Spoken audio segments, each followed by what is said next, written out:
What is up, YouTube? It's Josh. This is the Den of Nerds. This is going to be my Suicide Squad review, and this review is not going to be super lengthy because, quite frankly, the movie left me with a lot of mixed feelings, and I kind of have to iron out what I think of it, how I'm thinking about the film in general, and I'm going to do an in-depth analysis that will not be a review, but will be more of like why I think the film missed a lot of opportunities and why I think Warner Brothers is tinkering again. So this will just be my general review of the movie. So let's get right to it. So first of all, I'd like to say that honestly, I liked the movie.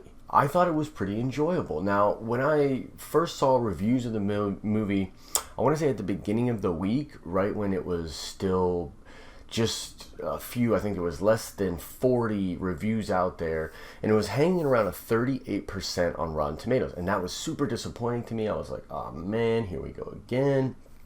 And actually last night, right before I went into the film, I checked it on Rotten Tomatoes again, and it was even lower. It was something like a 29%, which is like crazy bad. That's really, really bad. Normally, I will not even go see a movie in theaters if it's that low on the tomato meter, just because these days, there's so much great entertainment out there. Entertainment like you can have in the palm of your hand, entertainment on your laptop, on your TV, all sorts of different things. So it feels like if the general consensus out there is that the film's not very good, I won't even go to see it. But I went to see Suicide Squad because, mainly out of curiosity, it's almost the same reason I went and saw Batman v Superman. It was so badly reviewed that I had to go see why. I had to figure out what exactly was going on. And with all of the shifts in PR, and with Jeff Johns taking this bigger role and shifting things around at DC, I'm really interested in the future of the DCFU and what this Suicide Squad movie will do or not do for that universe.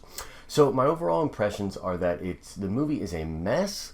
It is a total mess, but like a charming mess. A mess that, despite itself, is actually pretty successful. And it's a really fun movie. It's a fun ride. So the things that you're going in there for, I feel like are going to be rewarded. At this point, let's face the facts. All of our expectations have been lowered significantly because of the reviews, which, by the way, I do feel like a lot of the reviews are unfairly vicious. And when I look at the film as a total, I can see why people don't like it. But some of the reviews that I've read that are really scathing out there, they don't really make a lot of sense to me. At the end of the day, I think it's a fun movie, just as fun, if not more fun, than something like Star Trek, which is hanging in the 80% on the tomato meter. So like, I'm kind of confused by that.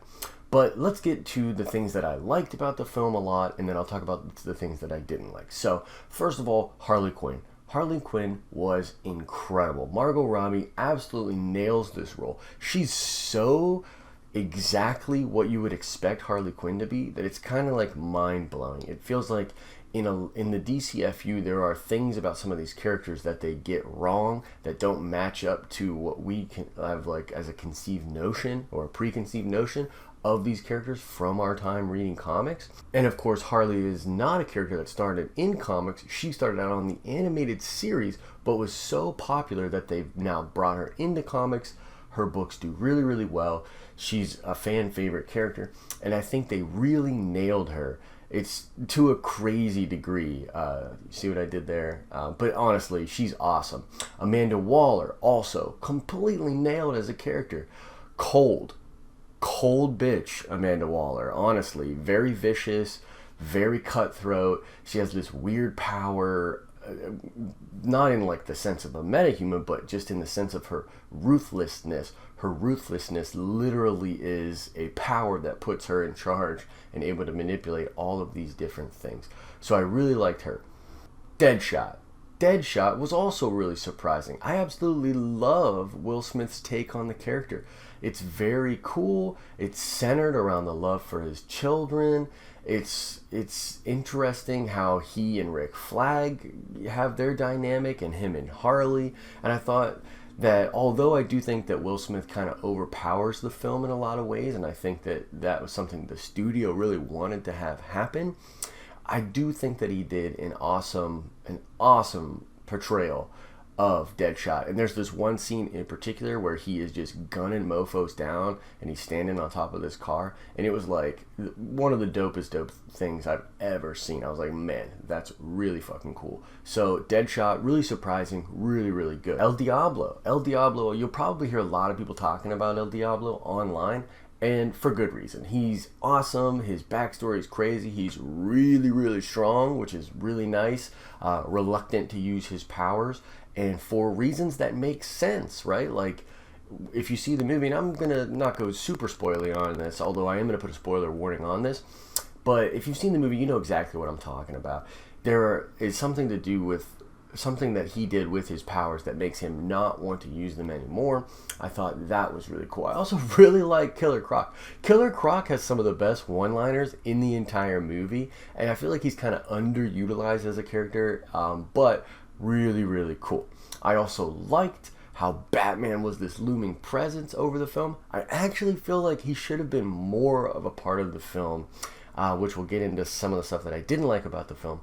But his presence in the film is really cool. There's also that cameo by, spoilers, The Flash, which was super dope. By the way, that scene is actually directed by Zack Snyder. That came out earlier today. That scene was filmed on set of Justice League and then given to David Ayer, and they put it in. Really cool stuff.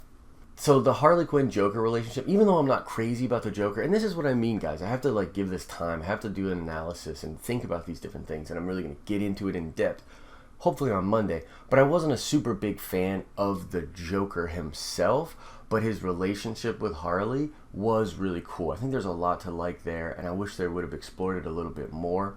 But this brings me to the things that I did not like about the film. And the number one thing that I didn't like about it was the narrative. The narrative makes little to no sense. Now, there's always a suspension of disbelief when it comes to fiction in general, especially when it comes to movie adaptations of comic book stories.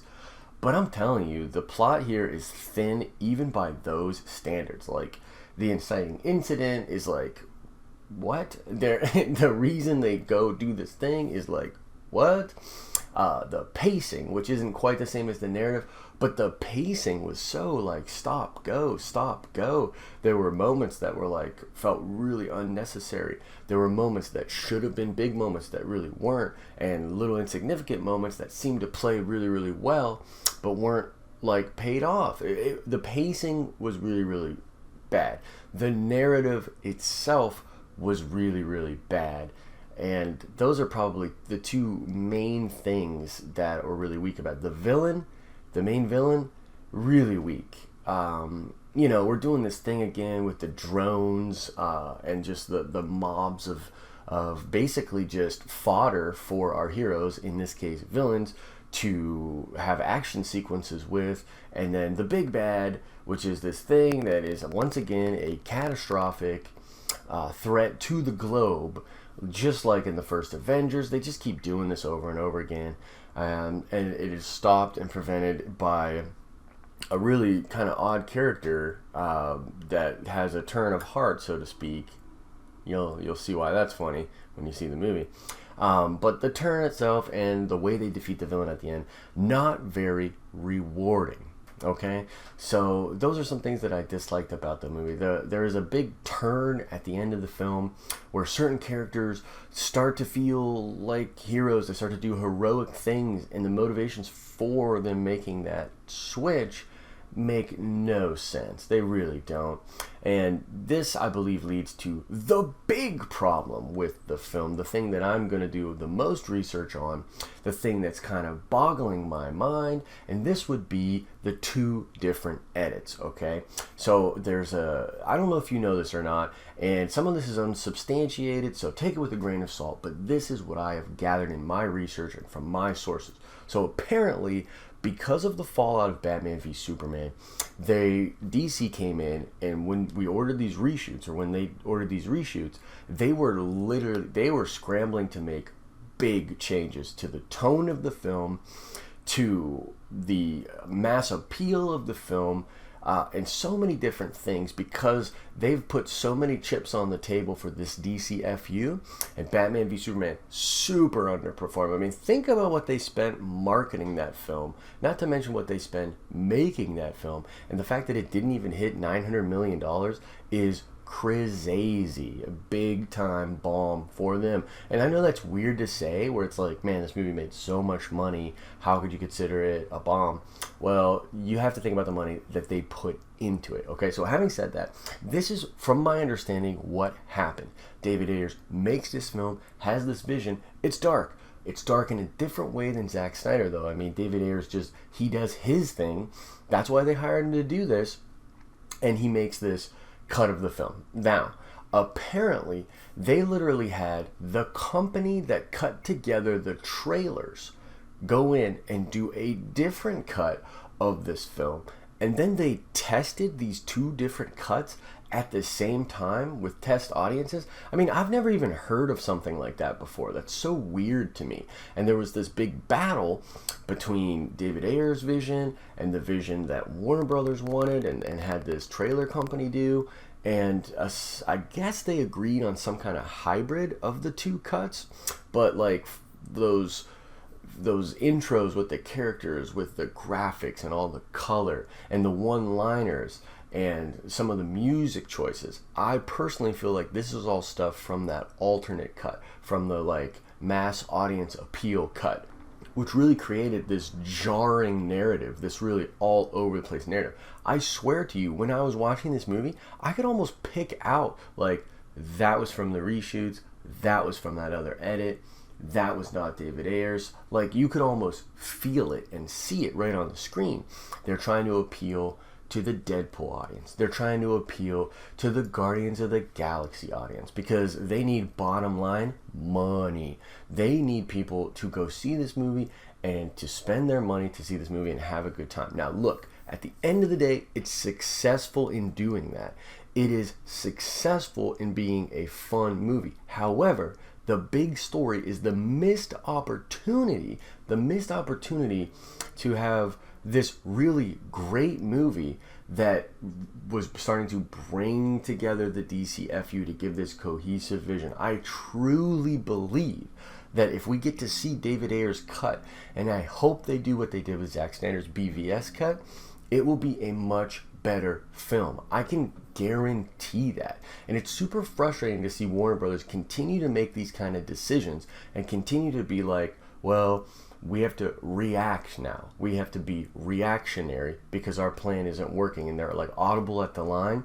It's almost like a Peyton Manning type approach, but if like they just sucked, like Peyton Manning last year, right? Like, let's audible at the line, but I don't have the ability to even make that pass. Even though that pass is there, I don't have the ability to do it. This could be timing, this could be money, this could be so many different reasons, but the bottom line, it misses in a lot of different ways, which is probably why the critics are shitting all over it, to be honest with you, because they can smell it. Just like the way that I can. Now, I'm a big fan of these characters and of this universe and of comic book movies in general, and I just like to go have a good time. I'm not expecting Citizen Kane, or I'm definitely not expecting some of the stuff like the Winter Soldier when it comes to Suicide Squad. I don't think that was ever the promise.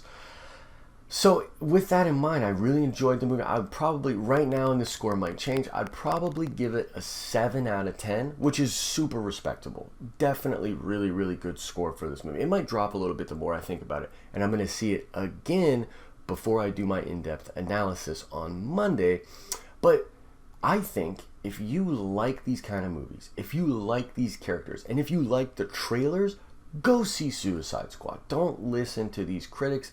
These critics, by the way, they don't like comic book movies in general. They hate the fact that they're still successful, that they are still a big part of this industry, because it irks them to no end. They want to go back to the good old days. They want to remake their old movies that were successful. They want to do Oscar movies. They want to do art house movies. They want the industry to shift back there, and they hate comic book movies. So I feel like there's a lot of pent-up rage when it comes to these critics, and when they see something like Suicide Squad, they let a lot of the venom out.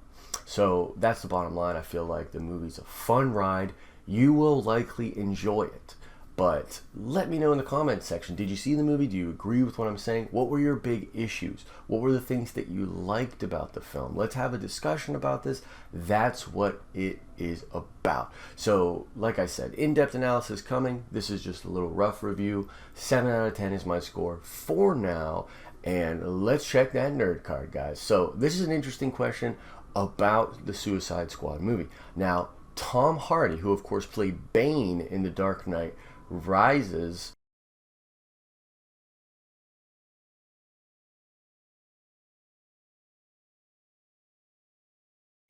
but our boy Tom Hardy was actually supposed to play a major role in Suicide Squad, but because of scheduling conflicts had to leave the project. Okay, this caused a shakeup, but the question I have for you is, what character was Tom Hardy going to play in this movie?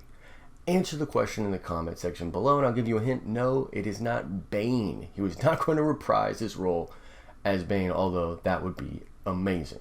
So, like the video if you thought it was cool. Like I said, get at me in the comments. I want to have a discussion about this sort of thing. Subscribe to the channel, guys. I'm telling you, there's a lot of cool stuff coming down the pike, including contests that you can only win if you are a subscriber to the channel. So, that's all I've got for this video. As always, I hope you're having an awesome and nerdy day. See ya!